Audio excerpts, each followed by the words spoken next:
अस्सलाम वालेकुम नाजरीन, मेरा नाम उस्मा है। मेरी उम्र इस वक्त 22 साल है। मैं अपनी प्राइवेट हॉस्पिटल बनाकर लोगों का इलाज करती हूँ। मेरी फैमिली टोटल 4 अफराद पर मुश्तमिल है। मेरा एक भाई जिसका नाम आशिक है, मेरे अम्मी अब्बू। मेरे अब्बू जान बाहर कनाडा में रहते हैं। मैंने भी कनाडा से तालीम हासिल की थी और वहाँ से डॉक्टर की डिग्री लेकर मैं पाकिस्तान आ गई थी और यहाँ पर आकर मैंने एक प्राइवेट हॉस्पिटल बनाकर लोगों का इलाज करना शुरू कर दिया था। मेरे भाई भी मेरे साथ हॉस्पिटल में ही होते थे। मेरी अम्मी जिसका नाम जोया है, अम्मी जान की उम्र तकरीबन 35 साल है और वो एक भरपूर नौजवान और ख़ूबसूरत औरत है। मैं जब कनाडा में तालीम हासिल कर रही थी तो मेरे भाई आशिक और अम्मी पाकिस्तान में ही थे। मुझे आशिक भाई वीडियो कॉल करते थे और वीडियो कॉल पे अम्मी से भी बात करवाते थे। हम बहन भाई और अम्मी अब्बू आपस में काफ़ी फ्री थे और हमारे घर का माहौल काफ़ी खुला सा था, इसलिए हमें कोई भी रोक टोक नहीं थी।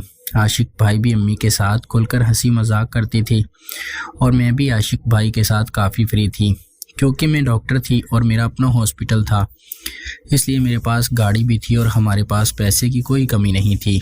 हम जहां दिल चाहे आ जा सकते थे और जो दिल चाहे कर सकते थे। क्योंकि अभी तक मेरी उम्र 22 साल थी, इसलिए मुझे कुछ ज़्यादा कामों के बारे में पता नहीं था। मैं अक्सर अम्मी से पूछा करती थी कि शादी के बाद लड़का लड़की आपस में क्या करते हैं और लड़की को शादी की पहली रात क्या क्या करना पड़ता है। अम्मी मुझे कहती कि अभी तुम इन बातों से दूर ही रहो, जब तुम्हारी शादी होगी तो मैं तुमको सब कुछ बता दूंगी। लेकिन मैं काफ़ी परेशान रहती थी और मैं डॉक्टर को होने के बावजूद भी ये तजुर्बा नहीं कर सकती थी और किसी भी लड़के के साथ मेरा कोई अफेयर नहीं था। मैं हॉस्पिटल में ही औरतों को चेकअप करती थी और उनके लिए मेडिसिन वगैरह और ऑपरेशन का इंतज़ाम करती थी। मैं ख़ुद भी सर्जन थी और ऑपरेशन वगैरह भी करती थी।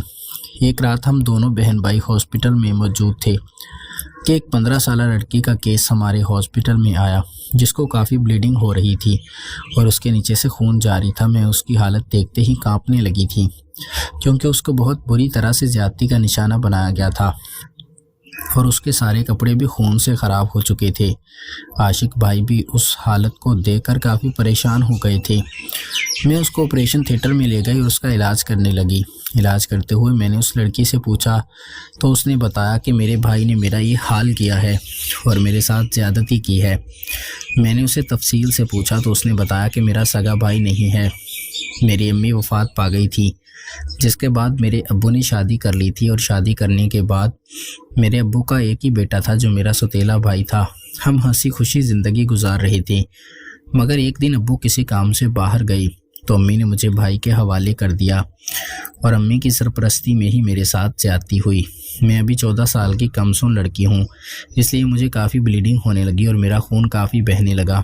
हमारे मोहल्ले के ही डॉक्टर ने हमें आपके हॉस्पिटल का बता दिया और जल्दी से बताया कि वो हॉस्पिटल नज़दीक पड़ेगा और उसको वहाँ पर ले जाओ, इसलिए वो हमें यहाँ पर ले आए हैं। मेरी जान को काफ़ी ख़तरा था क्योंकि मेरा काफ़ी खून बह चुका था। वो लड़की मुझे ये दास्तान सुनाते हुए रोने लगी। मैं भी अपने आशिक भाई की तरफ देखने लगी तो उन्होंने शर्म से नज़रें नीचे कर ली, क्योंकि मुझे भी अपने भाई में एक छुपा शैतान नज़र आने लगा था। हालांकि मेरा भाई आशिक तो कभी भी मेरे ऊपर बुरी नज़र नहीं रखता था, इसलिए मैं उसका इलाज करने लगी। वो लड़की 2-3 दिन हमारे हॉस्पिटल में एडमिट रही और मैंने उसको सेहतयाब करके टांके वगैरह किए और उसको छुट्टी दे दी थी। उसके बाद मैं आशिक भाई से थोड़ा दूर रहने लगी थी और अम्मी को भी ये मामला बताया तो अम्मी कहने लगी आजकल भाइयों के रूप में भी हवसज़दा आवारा कुत्ते छुपे होते हैं। मेरे भाई आशिक भी ये बात अम्मी के पास ही बैठे सुन रहे थे। आशिक भाई गुस्से से उठकर चले गए। अम्मी ने मुझे बताया कि तुम भी अपने भाई आशिक से दूर रहा करो, चूँकि तुम दोनों हॉस्पिटल में अकेले होते हो और अकेले औरत और मर्द में शैतान होता है। मगर मैं अम्मी की बात पर ज़्यादा ध्यान नहीं देती थी। फिर एक रात मैं और आशिक भाई हॉस्पिटल में ही मौजूद थे। हॉस्पिटल में कोई भी मरीज़ मौजूद नहीं था, इसलिए आशिक भाई मेरे साथ वो बातें करने लगे जो काफ़ी गंदी सी थी। मैं भी उनसे ऐसी बातें शेयर कर लिया करती थी क्योंकि मैं डॉक्टर थी और आशिक भाई मुझसे लड़की की प्रेगनेंसी के बारे में पूछ रहे थे। मैंने उन्हें तफसील से बताया कि औरत को कई मुश्किलात का सामना करना पड़ता है। ये बातें करते करते ही हम बहन भाई एक दूसरे के करीब हो गए थे और करीब होते होते ही आशिक भाई ने मुझे बाहों में भर लिया था। मैं डॉक्टर होने के नाते भाई से काफ़ी दूर हो गई थी क्योंकि मुझे ये काम अच्छा नहीं लग रहा था। مگر بھائی نے میرے منہ پر ایک رومال رکھا جس کی خوشبو سونگھتے ہی مدہوش ہونے لگی، اور پھر نہ جانے کیوں اس رومال میں کیا تھا جو میں خود ہی اپنے بھائی کے ہم قریب ہو گئی تھی، اور وہ سب کچھ کرنے لگی تھی جو میاں بیوی آپس میں کرتی ہیں۔ اس دوران بھائی نے مجھے زیادتی کا نشانہ بنا دیا اور میرے ساتھ وہ سب کچھ کر لیا تھا جو مرد عورت تنہائی میں کرتے ہیں۔ میں بھی پہلی دفعہ کر رہی تھی، مگر بھائی بھی میرے ساتھ رہ کر تھوڑا بہت ڈاکٹر کے بارے میں جان چکے تھے، اس لیے انہوں نے بہت احتیاط سے میرا کام کیا، جس کی وجہ سے مجھے تکلیف اور بلیڈنگ نہیں ہوئی۔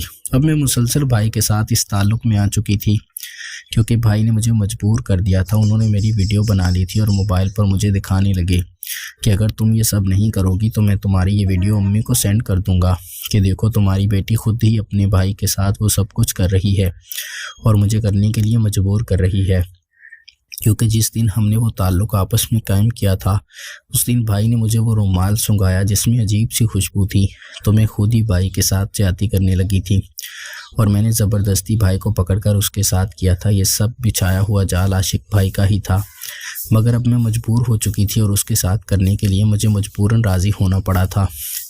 مگر اب میں عاشق بھائی کی عادی ہو چکی تھی اور عاشق بھائی کے ساتھ کر کے مجھے کافی سکون ملتا تھا، اور میں اب روز ہی عاشق بھائی کو اپنے کمرے میں بلا کر وہ سب کچھ کر لیا کرتی تھی۔ ہم دونوں بہن بھائی ساتھ میں ہاسپٹل چلاتے تھے اور ساتھ میں ایک دوسرے کی خواہش بھی پورا کرتے تھے۔ عاشق بھائی ہاسپٹل میں آنے والی نرسوں کو بھی بری نظر سے دیکھتے تھے اور مجھ سے کہتے رہتے تھے کہ میں ان کے ساتھ بھی کرنا چاہتا ہوں، مگر میں اس کو خبردار کرتی تھی کہ اپنی بہن کے ساتھ تو سب کچھ کر لیتی ہو، اگر کسی دوسری لڑکی کے ساتھ کرتے ہوئے پھنس گئی تو پولیس تمہیں پکڑ لے گی اور تمہیں سزا ہو جائے گی اور ہمارا ہاسپٹل کاروبار بھی بند ہو جائے گا، اس لیے تم میرے ساتھ ہی کام چلایا کرو۔ میں بھی اب کوشش کرتی تھی کہ عاشق بھائی کو وہ سکون دوں تاکہ وہ کسی بھی دوسری عورت میں دلچسپی نہ لیں اور باہر کسی بھی لڑکی کی عزت کو خود خراب نہ کریں۔ مجھے نہیں پتا تھا کہ ہمارا یہ کھیل کب تک چلنے والا ہے، کیونکہ اس کھیل کو کھیل کر مجھے بھی کافی تجربہ ہو چکا تھا اور میں باہر بھی لڑکوں کے ساتھ وہ تعلق قائم کرنا چاہتی تھی، اس لیے امی ابو کو میری شادی کی جلدی تھی۔ انہوں نے میری شادی کر دی تھی اور میرے شوہر اور میرے بھائی عاشق دونوں ہی میری پیاس بجھاتے تھے، مگر پھر بھی مجھے سکون نہیں آتا تھا اور میں باہر بھی منہ مارتی رہتی تھی اور کسی لڑکے کو پکڑ کر اس کے ساتھ وہ سب کچھ کر لیتی تھی جو میاں بیوی کرتی ہیں۔ مگر اس حادثے کے بعد بھائی نے میری خواہشات کو مزید بڑھا دیا تھا اور میں بہت ہی بری صحبت میں گرفتار ہو چکی تھی۔